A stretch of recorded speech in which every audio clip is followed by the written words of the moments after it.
Snow. Bright white snow fell out of a dark sky. The road was blanketed with white that faded all too quickly to the black of that night as you looked to the sides. Where was all the light coming from but the snow itself? You could hear all the abundant floodways through the city, and the extra streams that come up in rain seasons, all mutely crowded with water sliding by fresh snow. It was such soft snow that their footsteps weren't very loud. Their raincoats were, though. Ghost wrapped his tightly around his body. It was black, and so were his pants. He stuffed his hands in his pockets. When they got to the part where the broken tracks bent down, Ghost nodded at Buddy. She nodded back. This was the dangerous part. Ghost and Ron were going on alone, while Buddy's group was going to form a sort of sandwich to ambush the guards. Ron had told them that Merc had planned to attack next week if Ron didn't show up by then. So that was definitely going to happen at this point, and right now was a likely moment for Merc to try it. Old Man said that Shiver was going to choose their ground.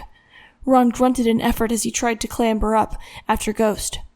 Ghost moved nimbly up the bent-down bridge like a shadow. Ron had hardly gained any dexterity over the years.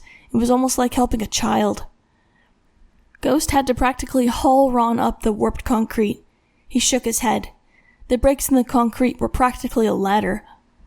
"Why do we have to go this way?" Ron asked hoarsely. "Once we get to that toll booth, we'll camp out and signal Buddy as soon as we see guard coming up." "Why can't we just go and not fight at all?" "That's guard's way," Ghost answered. "In Shiver, we eliminate our enemies. It's a lot more merciful than keeping up a feud." "What if you don't win?" "We win till we don't."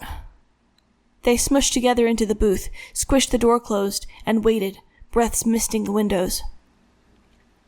"I'm sorry," Ron said. "About what?"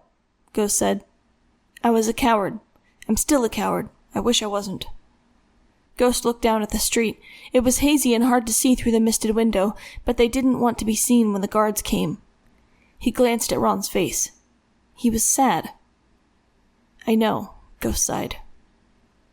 He didn't notice until the guards were already crossing under them. Then he realized that the darkness he was seeing was a wave of black helmets pouring by. He waited until they passed, then they got out quickly. Ghost snuck out in case there were still guard sentries. He looked around cautiously, then poured the red paint from their packs over the side of the bridge, painting the side with bright, long drips of crimson like blood. In the blizzard, Buddy might not see it, but he'd done what he could. He beckoned to Ron. It was time for them to do their part.